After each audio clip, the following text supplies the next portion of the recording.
Always good to be out on the water, though. Dawn Patrol there. It is 6:43. Welcome back to Good Morning San Diego. In the United States, only 6% of physicians are Latino, and despite Latinos making up 19% of the population. So local doctors are honoring National Latino Physician Day in order to spread awareness and hopefully reverse a trend or increase the number of Latino physicians. So here to tell us more, Associate Chief Medical Officer at TrueCare, Dr. Jorge Otañez. Good morning. Thanks for being with us. Good morning. Thanks for having me. So let's talk about really raising that awareness and hopefully drawing more of the Latino population into the world of becoming physicians. Talk a little bit about that and why that's important. Yeah, so today on October 1st, we celebrate National Latino Physician Day. As you mentioned, there's not enough of us. We need more, or in Spanish, necesitamos más.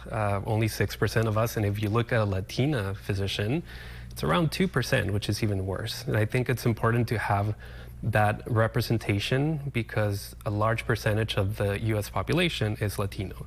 When you get the care in your own language, I mean, think about going to the doctor and talking to someone in your own language and having to be explained what's going on, your medical diagnosis, your treatment. Sometimes it's difficult, and at that, the barrier of not being in your own language, not understanding the cultural aspect, can make things a little bit more challenging. So there's a lot of efforts out there to try to increase the Latino physician workforce. We are already facing a large shortage in the U.S. in general. There are some projections that say that by 2036, we'll be short around 86,000 physicians, just in general for healthcare. Just in general for healthcare. Because not a lot of people are wanting to, I mean, the education is expensive. You're taking on a lot of loans, typically, is what we see. And, you know, with insurance, I mean, more doctors are complaining that so much of their day is trying to get money from insurance companies, right? There are a lot of challenges and barriers to healthcare. I think nowadays we don't see that many people wanting to go into the healthcare workforce because of those things and many others. It is also very rewarding once you're there to be able to sit down and provide that care for anyone. You know, knocking on someone's door and going in there and saying like, "Hi, I'm Dr. Otañez, nice to see you today," in Spanish, and the patient will look at me and just smile, like it makes them feel very comfortable. So our hope is that we get to inspire future generations to come into the medical workforce, and hopefully things will change and those barriers, because, you know, lately we're hearing of more and more how things are being made a little bit more difficult to be able to practice care, but hopeful that the future will change. In the meantime, when you talk about, you know, the Hispanic population and being able to explain your symptoms or what you're hoping to address, are there often interpreters that physicians can rely on in those situations? Correct. So there's many services that are available. So you can have someone on the phone, you can have someone on an iPad, you can have a device that will translate real time like your Google Translate, or you can have an in-person translator as well. We have all of those things available in our clinics, but there's nothing like having someone who speaks your own language, will sit down with you and not having to rely on anyone else. You can really truly focus on the person that's in front of you.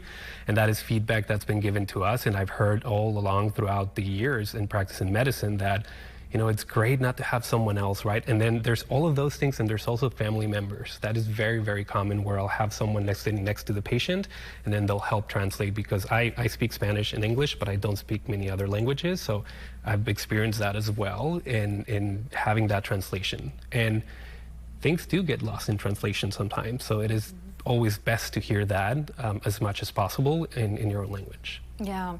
So and part of that is allowing you know, the Hispanic population to know this is a great career, right? You're hoping to open the eyes to the possibilities for those who especially may have Spanish as a second language. Correct. I think there's a lot of organizations out there, and I myself am a mentor and mentor medical students. There's a lot of organizations such as the Latino Medical Student Association, another nonprofit organization, LAT-IMG, so Latino International Medical Graduates. So there's many great organizations out there that are doing a lot of really great work to help with this, and National Latino Physician Day is just one of the ways that we can highlight this and inspire others to become physicians as well.